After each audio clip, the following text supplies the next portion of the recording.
Hey, UMIANS Reaver here to bring you the UnWavering Misfits review for No Man's Sky.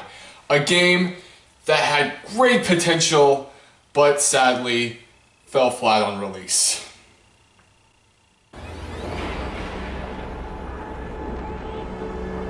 Now I must say that the first few hours I spent in this game contained some of the coolest experiences I've ever had while playing a video game.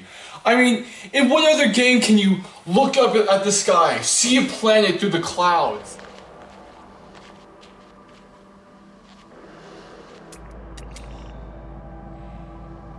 Get in your starship and zoom off onto that planet using pulse drive.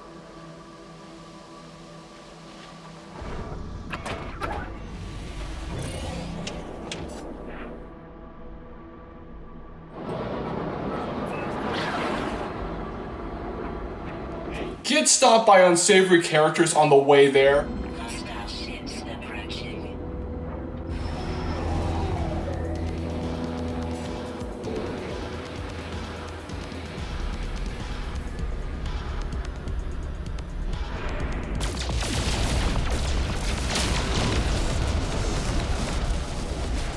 Hostile ships defeated. Land on that planet, see all the natural wonders it has to behold.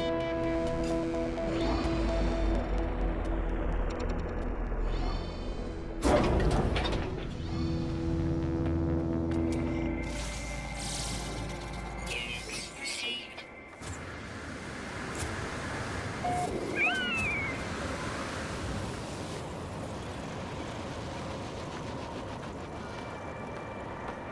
And then finally, name that planet.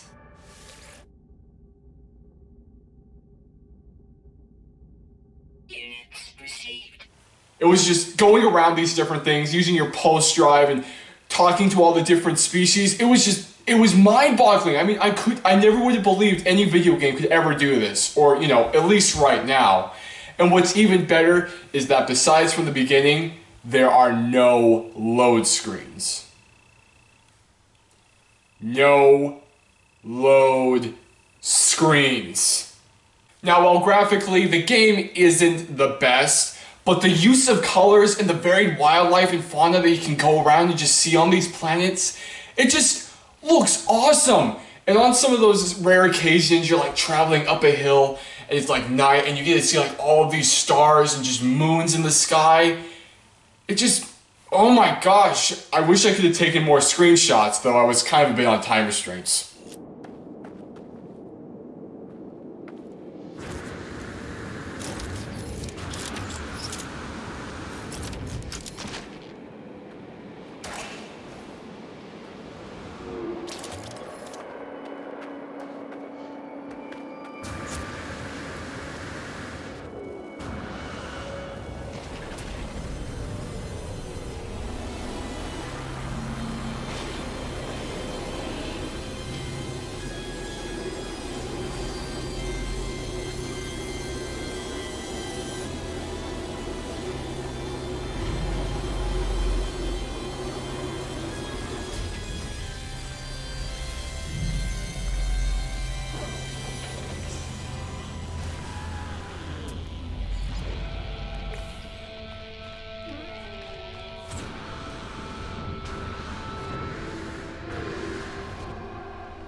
Now, going into a few more of the gameplay aspects of the game, I must say that the marketing system is done very, very well.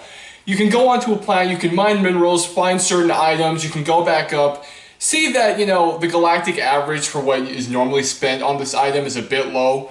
You can travel to a completely new solar system, and there is a good chance that they're going to be buying it for far more than it's usually worth. And if you see a star, you know that that thing's hot. So you're going to want to zoom down to the nearest planet and find some of that item because it's going to sell for a lot. Now, yes, at first, going in, mining, collecting resources is kind of a pain because, first off, you don't have a lot of slots, and the starship that you're saddled with and the omni tool you have are crap. takes forever to mine, and you can hardly fit anything in it. But as you level up or gain more slots and better equipment, it becomes easier and kind of fun just going around the planet, seeing what they have, like all these different shelters and things you can find on the planets, like drop pods, as I said, shelters, trading posts, going up into the Star Command areas, going into the space stations. It really feels like this thing's almost alive in its own way. Almost. And really, there's not much more to say beyond that point. And sadly, I do need to go into the cons. Now, going into this game, after a few hours, you are going to start noticing a slight repetitiveness. Sure, at first it had its moments, but after the first couple of hours, it loses all hope, really. Nothing new ever happens. That's why I said almost when this thing's alive. The aliens, they just sit there going boop, boop, boop, boop. And they're all surprised when you walk in, like, oh my gosh, there's somebody else here. Shouldn't you be out, like, I don't know, exploring the planet or something? And very quickly, I know this one's a bit nitpicky, but the speech boxes, what's up with those? It takes forever for the thing to finally come down. It's like, hurry up, please, please, please, please. Oh man, it's just, I don't want to talk to anybody because it's just a waste of time. You hardly ever get anything from talking to these guys besides a few upgrades, and even spending multiple hours looking for all of their language pieces to see what they say, I'm still only getting maybe one or, more surprisingly, 2 words as I go to talk with them, so I have no idea what they want me to do, and I just end up getting screwed on many occasions.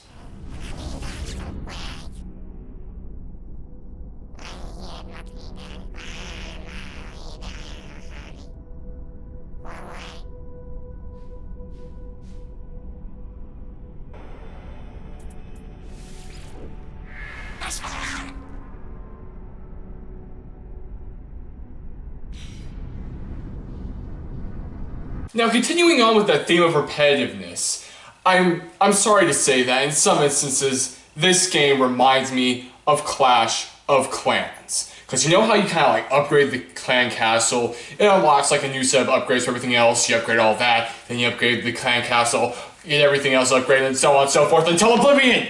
Right?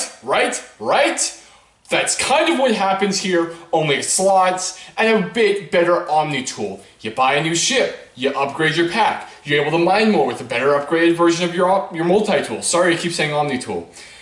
And you just keep doing that, and it's like over and over until you finally get to the center of the galaxy. Which I must say is one of the worst payoffs I've ever played in any game whatsoever! You go, you see the thing there, you press on it, and you don't even get to go there. The game just zooms out, playing this music as if you should feel complete with yourself. I did not, and it just felt like those multiple hours playing this game just weren't worth it. As I said, yeah, the first couple of hours were fine. They were cool, really interesting, but going into some of this later stuff, it goes nowhere fast. Sorry for a bit of that rant there. So 2 quick things. I first gotta ask, why the Sentinels? Why? You have in some planets where they're completely passive. You go around, you do all your stuff, and nothing happens unless you provoke them. Then you go to these other planets, you mine one simple rock, and they start attacking you in swarms of 3, whatever, and there are these bigger ones that come in and attack you as the more stars you rack up. What is their use? They seem to serve no other purpose than to be an annoyance. And also, the upgrades you get, especially at the beginning of the game. What's the point of using an upgrade that only slightly increases the amount of times I can use my jetpack if it's going to take up one whole slot, which, as I said earlier, slots are worth more than just about any mineral that you will ever find in this game? Well, obviously, Reaver, the Sentinels are the creepers of this world. They want to preserve the land around them, and you're messing with their plans. You're the bad guy. The Sentinels are useless, and so are some of the upgrades. Most of the upgrades.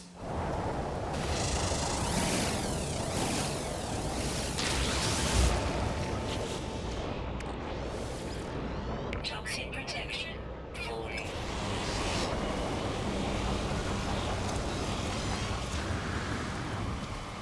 So one of the other things that really irks me about this game is a lot of the frame rate drops and lag that happens throughout the entire game. And these are a lot of things that happen when it comes with online features, which this game is. I do believe there is a setting in which you can turn it off. But it seems kind of stupid for you to have to suffer through all these lags, whatever, when the online features are basically non-existent. If it was just supposed to be you flying around this whole huge galaxy, not meeting anybody else for the most part, then why'd they even make it online and then make you suffer through a lot of the problems that came with it?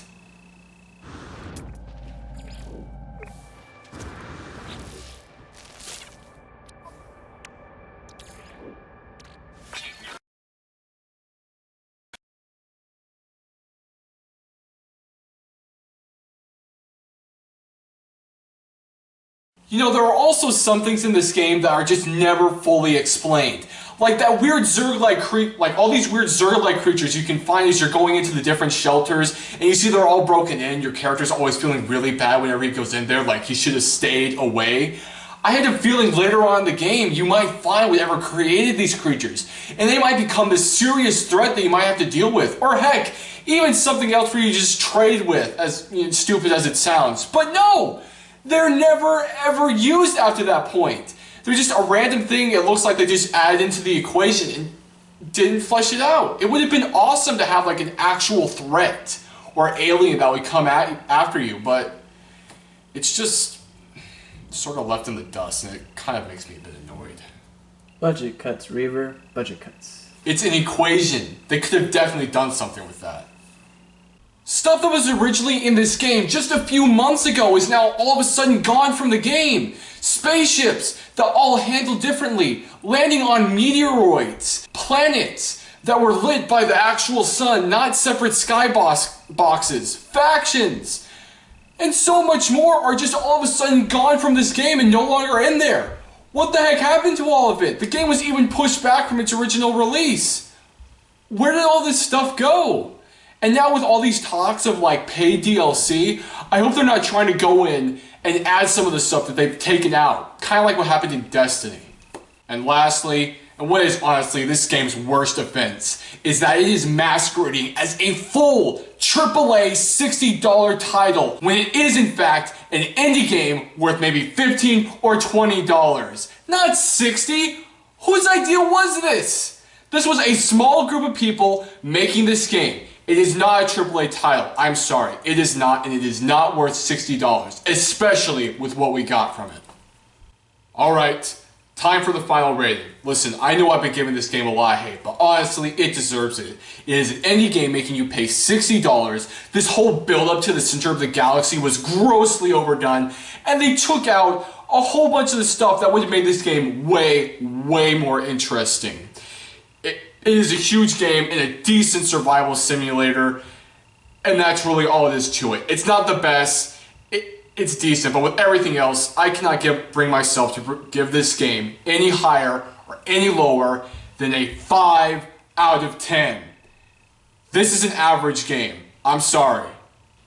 That's it. I had such high hopes for this game. Anyway, thank you guys for watching. Like and subscribe if you enjoyed this video, and have a good day, UMIANS. After this, we're going to be going into Deus Ex, so expect, a few videos a bit later. Again, thank you.